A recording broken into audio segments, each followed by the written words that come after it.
Kitchen میں آ کر اس نے فریج سے پانی کی بوتل نکالی اور وہیں موجود چھوٹی سی گول ٹیبل کے اوپر الٹے رکھے کانچ کے گلاسوں میں سے ایک گلاس اٹھا کر اس میں پانی بھر کے اسے لبوں سے لگا لیا۔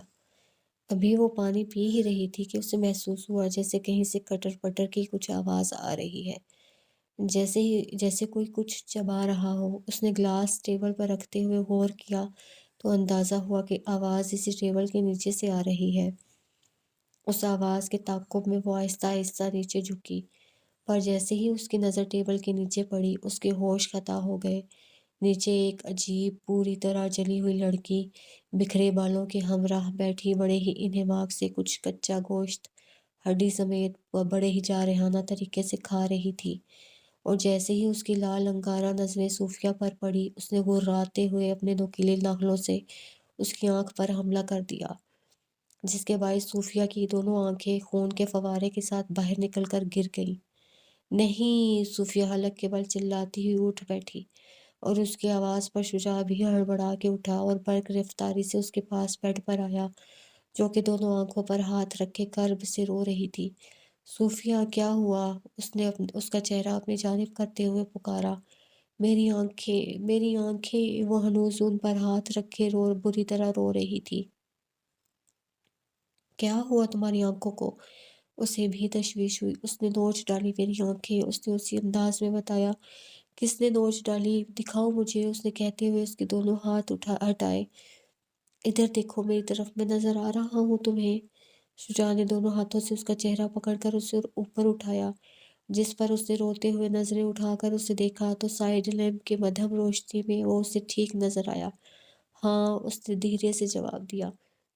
مطلب تم نے کوئی برا خواب دیکھا تھا؟ وہ سکھ کی سانس لیتے ہوئے نتیجے پر پہنچا۔ بہت زیادہ برا تھا، مجھے ڈر لگ رہا، ہو سکتا ہے وہ یہی کہیں ہو۔ وہ ڈر کے مارے اس کے سینے سے لگ کر اس میں چھپنے کی کوشش کرنے لگی۔ یہاں کوئی نہیں ہے۔ بابا جی نے کہا تھا نا کہ جب تک ہم اس کی بات مانیں گے وہ ہمیں کوئی نقصان نہیں پہنچائے گی۔ اس نے سر سہلاتے ہوئے تسلی دی، مگر اس نے کوئی جواب نہیں دیا۔ اس نے یوں ہی اس کی شرٹ اپنے ہاتھ میں جکڑے اسے چپکی رہی۔ چلو آیت الکرسی پڑھ کر سو جاؤ، ابھی صبح ہونے میں تھوڑی دیر ہے، اور پھر میں بھی تو یہی صوفے پر ہی ہوں، اس نے کہتے ہوئے اسے الگ کرنا چاہا۔ نہیں، تم ادھر ہی بیٹھے رہو۔ اس نے بجائے الگ ہونے کے سہم کر اس کی شرٹ کو اب دونوں ہاتھوں سے پکڑ لیا۔ اچھا ٹھیک ہے، میں یہی ہوں، لیکن کم از کم لیٹ تو جاؤ، کیا ایسے ہی بیٹھی رہو گی صبح تک؟ اس نے دوسرا نکتہ اٹھایا جس کا اس نے کوئی جواب نہیں دیا۔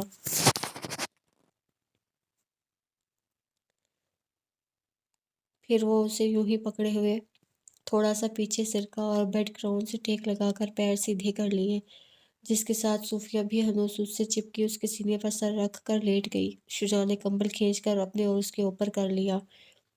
تھوڑی دیر گزرنے کے بعد وہ اب قدرے پرسکون ہو گئی تھی، اور اس کی شرٹ پر ڈھیلی پڑتی اس کی گرفت اشارہ تھی کہ وہ نیندوں میں ہے، مگر شجاع کو اس وقت اپنی نیند، چین، ہوش و حواس سب اڑتا ہوا محسوس ہو رہا تھا۔ ہسپتال میں تو وہ خود پر قابو کرتے ہوئے پیچھے ہو گیا تھا، مگر اب بھی کیسے پیچھے ہٹتا؟ وہ تو عین اس کے سینے پر سر رکھ کر سو رہی تھی، جس کی سانسوں کے لمس نے اس کی سانسیں بے ترتیب کر دی تھی۔ اس سے قبل کے بات مزید بڑھتی، اس نے آہستہ سے صوفیہ کو خود سے الگ کرتے ہوئے بیڈ پر لٹانا چاہا، مگر اس کی حرکت دینے پر اس نے کسمسا کے شرٹ پہ پھر گرفت مضبوط کر لی، جس پر بے بسی کے احساس کے تحت بے اختیار ہی شجاع نے بہت ہلکے سے اپنا سر پیچھے بیڈ گراؤنڈ پر مارا، اور یہ سوچتے ہوئے صبح ہونے کا انتظار کرنے لگا کہ آج کی رات اس کا امتحان ہے، جس میں ہر صورت اسے پاس ہونا ہے۔ عجیب مصیبت تھی اس کے ساتھ، پہلے اسے اکیلا چھوڑنا مشکل تھا، اور اب ساتھ رہنا امتحان بنتا جا رہا تھا۔ اگلے دن کا سورج نکل آیا تھا اور ساتھ بہت ساری افراتفری بھی لایا تھا، جبکہ رومان جعفری حسب وعدہ اس لڑکے کی ساری معلومات لے کر ایک بار پھر سے ہاؤس نمبر 396 کے ہال میں موجود تھے، جہاں رکھے سنگل صوفے پر وہ خود براجمان تھے، جبکہ ان کے مقابل والے ڈبل صوفے پر شجاع اور کامل موجود تھے۔ صوفیہ کمزوری کے باعث اپنے کمرے میں آرام کر رہی تھی۔ اس کا پورا نام آفتاب سبزواری ہے۔ رومان جعفری نے ایک تصویر کانچ کی ٹیبل پر رکھتے ہوئے اس تعارف کروایا۔ اپنے والدین کی اکلوتی اولاد ہونے کی وجہ سے ہمیشہ اس کی سب ناجائز خواہشات پوری کی گئی ہیں۔ جس کی وجہ سے یہ ایک بگڑا ہوا اور خود سر شخص ہو گیا ہے۔ یہ میری بیٹی کی یونیورسٹی میں اس کا کلاس فیلو تھا اور اسی دوران اس نے میری بیٹی کو اپنی جھوٹی محبت کے جال میں پھنسا لیا اور پھر اس کی زندگی برباد کرنے کے بعد نہ جانے مزید کتنی لڑکیوں کے ساتھ کھیلتا رہا ہوگا یہ۔ ان کے لہجے میں کرب کے ساتھ نفرت بھی تھی۔ فی الحال یہ اپنے باپ کے ساتھ اپنا خاندانی بزنس سنبھال رہا ہے، جبکہ شراب اور شباب والے شوق ابھی تک اس کے ویسے ہی ہیں، بلکہ مزید بڑھ گئے ہیں۔ میرے پاس جتنی معلومات اس کی تھیں وہ میں نے تمہیں دے دی۔ اب یہاں سے آگے تمہارا کام شروع ہوتا ہے۔ انہوں نے ساری بات بتا کر آخر میں شجاع کی جانب دیکھا۔ کیونکہ تمہیں اس کے سامنے خود کو ایک کامیاب بزنس مین ظاہر کرنا ہے، لہٰذا تمہارے لیے قیمتی کپڑوں اور گاڑی وغیرہ کا بندوبست میں کر دوں گا۔ اس بیچ جہاں جب جیسی بھی پیسوں کی ضرورت ہوگی میں وہ بھی فراہم کر دوں گا۔ اس کی فکر بھی مت کرنا، بس اب اسے جال میں پھنسانے کی تیاری کرو۔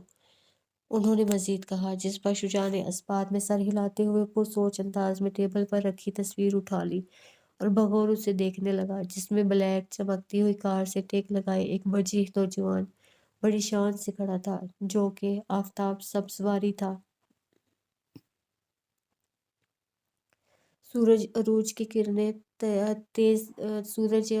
تیز کرنیں اس سیاہ لینڈ کروزر کار پر پڑتے ہوئے اس کی چمک مزید بڑھا رہی تھی، جو ابھی ابھی ایک کانچ کے عالیشان آفس کے عین سامنے آ کر رکی تھی۔ کار کے رکتے ہی سامنے گیٹ کے دونوں اطراف میں موجود گارڈز چوکنا ہو گئے اور ان میں سے ایک نے پھرتی سے آگے بڑھ کر کار کی پچھلی نشست کا دروازہ کھولا، جس سے پہلے سیاہ قیمتی جوتے میں قید ایک پیر زمین پر آیا اور پھر سیاہ 3 پیس سوٹ میں ملبوس ایک شخص باہر آیا، جو کہ بلا شبہ مردانہ وجاہت کا منہ بولتا ثبوت تھا۔ صاف رنگت پر کھڑے نین نقش، سلیقے سے تراشی ہوئی شیو، آنکھوں پر سیاہ سن گلاسز اور طریقے سے بنے سیاہ بال جو کہ دھوپ میں ہلکا سا قطعی تاثر دے رہے تھے۔ مضبوط جسامت اور مغرور انداز کے ہمراہ وہ کسی کو بھی ایک لمحے کے لیے مبہوت کر دینے پر قادر تھا۔ کار سے نکلنے کے بعد بائیں ہاتھ میں بریف کیس لیے وہ اعتماد سے قدم اٹھاتا اندر آفس کی جانب بڑھا، جس پر گارڈ نے فوراً اسے سلیوٹ کیا اور وہ حسب معمول اسے نظر انداز کر کے اندر چلا گیا۔ اندر بھی جیسے ہی سب کو اس کے آنے کی اطلاع ملی تو سب اپنی اپنی مصروفیت روک کر باادب طریقے سے کھڑے ہو گئے، اور جیسے ہی وہ اندر آیا سب نے مہذب انداز میں اسے مارننگ وش کی، جس کا اس نے حسب معمول کوئی جواب نہیں دیا، اور اسی شان بے نیازی کے ساتھ وہ سیدھا اپنے روم میں چلا گیا، جس کے دروازے پر بڑی خوبصورتی سے آفتاب سبزواری لکھا ہوا تھا۔ جس کے بعد سب نے یوں سکھ کی سانس لی گویا کرفیو ہٹا ہو۔ یہ کیا؟ سب نے ان کو اتنے ادب سے مارننگ وش کی اور انہوں نے کسی کا جواب ہی نہیں دیا۔ ایک لڑکا ناسمجھی سے اپنے کولیگ سے مخاطب ہوا، آہستہ بولو، کسی نے سن کر ان سے شکایت کر دی تو سمجھو نوکری گئی تمہاری۔ اسے جلدی سے سرگوشی کرتے ہوئے اسے ٹوکا۔ کیوں؟ وہ حیران ہوا۔ بس یہ ایسے ہی ہیں، تم ابھی نئے ہو نا، اسی لیے تمہیں پتہ نہیں ہے۔ ایک بار ایک کولیگ نے انہیں مارننگ وش نہیں کی تھی تو انہوں نے اسی وقت اسے نوکری سے یہ کہہ کر نکال دیا کہ اس نے انہیں نظر انداز کر کے ان کی انسلٹ کی ہے۔ تب سے سب لازمی ان کے آنے پر سب کام چھوڑ چھاڑ کر ادب سے کھڑے ہو جاتے ہیں۔ اب جواب دینا نہ دینا ان کی مرضی، اسی لیے اگر تم بھی چاہتے ہو کہ تمہاری نوکری قائم رہے تو بس خاموشی سے یہاں کے اصولوں پر عمل کرو۔ اس نے رازداری سے ساری بات بتائی۔ عجیب بات ہے یہ تو، اسے سخت تعجب ہوا، جس کے بعد پھر سب اپنے اپنے کاموں کی جانب متوجہ ہو گئے۔ یار سمجھ میں نہیں آ رہا کہ میں اس سے کیسے ملاقات کروں کہ اس پر اچھا تاثر پڑے۔ شجاع بے چینی سے اس کمرے میں یہاں وہاں ٹہل رہا تھا۔ شکل سے بھی کافی مغرور لگ رہا ہے ویسے یہ بندہ۔ صوفے پر بیٹھے کامی نے اپنے ہاتھ میں موجود تصویر کو دیکھتے ہوئے اندازہ لگایا، کچھ ایسا ہو کہ یہ کسی مشکل میں گرفتار ہو، تم اس کی مدد کرو شجاع، تو بات بن سکتی ہے۔ بیڈ پر بیٹھی صوفیہ نے مشورہ دیا۔ مطلب اب ہم اس کی مصیبت میں گرفتار ہونے کا انتظار کریں، اور بڑے لوگوں کی تو مصیبتیں بھی بڑی بڑی ہوتی ہیں، میں بھلا کیسے نکالوں گا اسے اس سے؟ اسے جھنجھلاتے ہوئے سوال اٹھایا۔ ارے مطلب ایک سوچے سمجھے پلان کے تحت ہم خود ہی اسے کسی مصیبت میں پھنساتے ہیں اور پھر خود ہی بچاتے ہیں، جیسے فلموں میں نہیں ہوتا کہ اکثر ہیرو ہیروئن کو متاثر کرنے کے لیے پہلے خود ہی نقلی